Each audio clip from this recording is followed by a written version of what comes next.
Bienvenue dans cette nouvelle édition du QG News. Au sommaire, un nouveau groupe armé source d'inquiétude en Centrafrique. Apparu il y a un an, il aurait déjà provoqué le déplacement de plus de 17 000 personnes dans le cadre de ces opérations pour contrôler certaines parties du nord-ouest du pays. Au Cameroun, les conséquences des accords de partenariat économique bilatéral avec l'Union européenne. Le pays enregistre une baisse des recettes douanières, mais les économistes misent à long terme sur un essor de l'industrie locale. Et le marché de Noël a débuté à Brazzaville. Il s'agit de la première édition pour la capitale congolaise, un événement divertissant pour les habitants, mais aussi l'occasion de promouvoir la création locale. Mais tout d'abord, à l'occasion de la visite du président sénégalais Macky Sall en France, le chef de l'État français François Hollande s'est engagé à faciliter l'octroi de la nationalité française aux tirailleurs sénégalais qui ont combattu dans les rangs de l'armée. Au début de la Seconde Guerre mondiale, le corps des tirailleurs sénégalais comptait près de 180 000 mobilisés. Aujourd'hui, moins d'1 millier de ces anciens soldats vivent en France et pourraient bénéficier de cette mesure. En Centrafrique, un nouveau groupe armé préoccupe les autorités. Il se fait appeler 3R, Retour, Réclamation et Réhabilitation.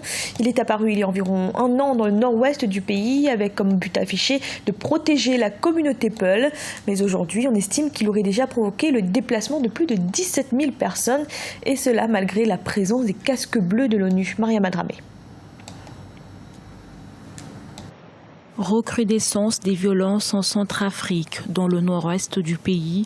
Un groupe armé appelé Retour, Réclamation et Réhabilitation, ou 3R, mène des attaques et exactions dans la province d'Ouampende. Et cela malgré la présence des casques bleus dans la région. C'est un mouvement qui a décidé à prendre les armes pour des revendications et nous sommes en train de voir les formes. La situation est confuse en ce moment, malgré la présence de l'armée. Nous sommes en train de chercher à savoir les auteurs et les responsables de ces opérations pour faire revenir sur la table de négociation et de les ramener à la raison. Créé fin 2015, officiellement pour protéger les peuples musulmans de la région, en proie alors aux exactions des anti-Balaka depuis 2013. Le mouvement 3R a provoqué des déplacements de population à grande échelle. Et c'est vrai que dans la région de l'Ouampende, il y a eu beaucoup de déplacés. La MINUSCA et les autorités centrafricaines sont en train de travailler d'arrache-pied pour trouver une solution à ce problème dans l'Ouampende. Le groupe rebelle 3R aurait déjà fait 50 victimes et plus de 17 000 déplacés en 2016, alors que cette nouvelle rébellion centrafricaine ne cesse d'accroître son champ d'action dans cette zone qui semble être oubliée, mais le gouvernement a entrepris des négociations. Au Cameroun, la mise en œuvre des accords de partenariat économique bilatéral entre Cameroun et l'Union européenne produit ses premiers effets. La douane camerounaise enregistre ainsi des baisses de recettes douanières. Mais selon les économistes, les accords devraient permettre à terme la compétitivité des entreprises locales et l'accroissement de leur production. Reportage de notre correspondant chez Ousmane Barnouka.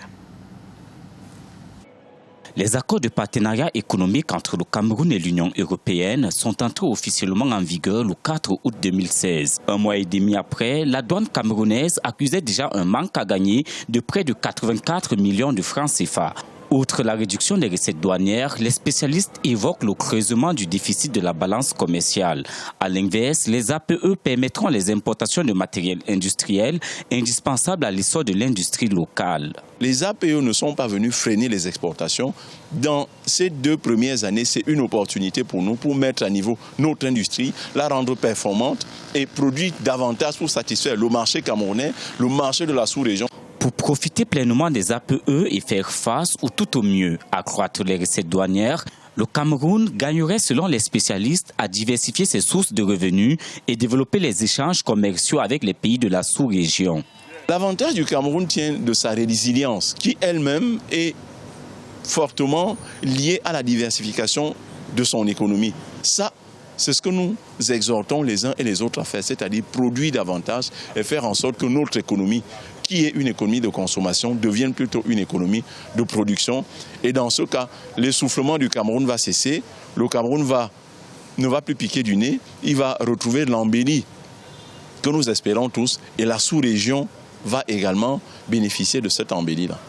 L'Union européenne est le premier partenaire commercial du Cameroun, représentant plus de 50% des échanges hors pétrole.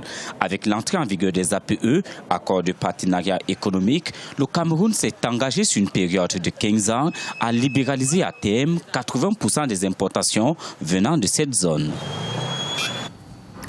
La Banque centrale du Maroc révise à la baisse sa croissance pour 2016. L'économie marocaine devrait se situer entre 1,5 et 2%, en raison notamment de la mauvaise campagne agricole et de la relative faiblesse de l'activité non agricole.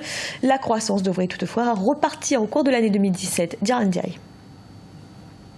La Banque centrale du Royaume du Maroc révise à la baisse sa prévision de croissance pour 2016.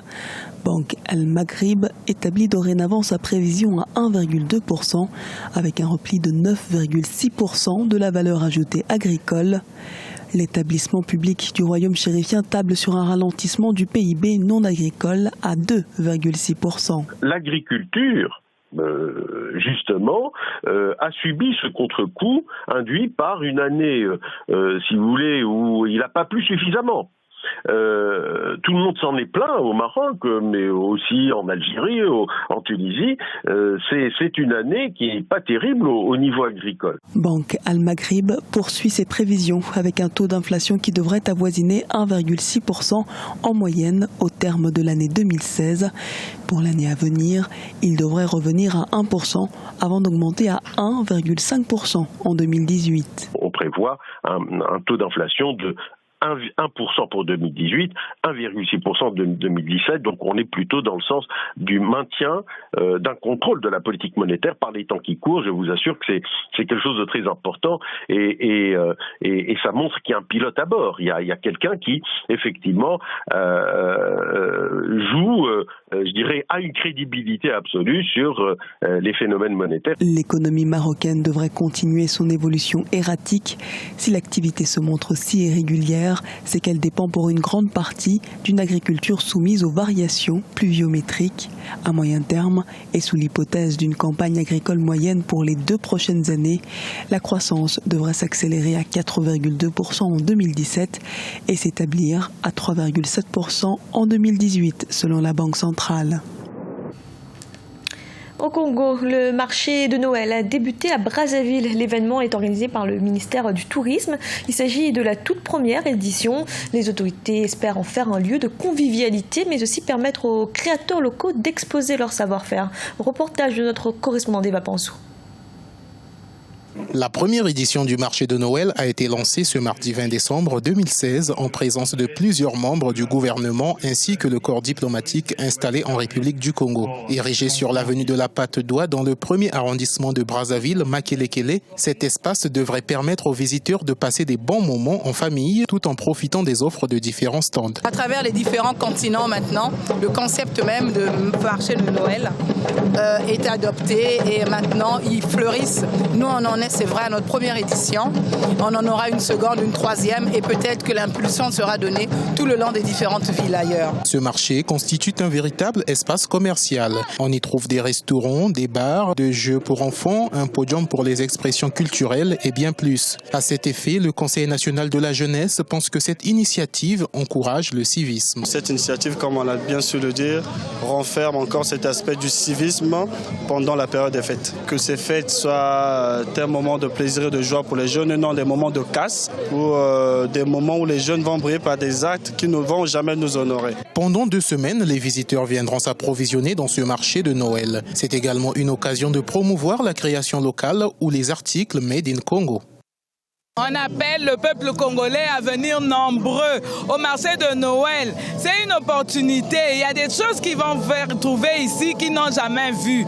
Par exemple, un sac fabriqué avec les mains qu'ils n'ont jamais vu. Les organisateurs du marché de Noël de Brazzaville ont pris toutes les dispositions afin de sécuriser cet espace, car son lancement est intervenu au lendemain de l'attaque du marché de Noël de Berlin en Allemagne, qui a occasionné plus d'une dizaine de morts.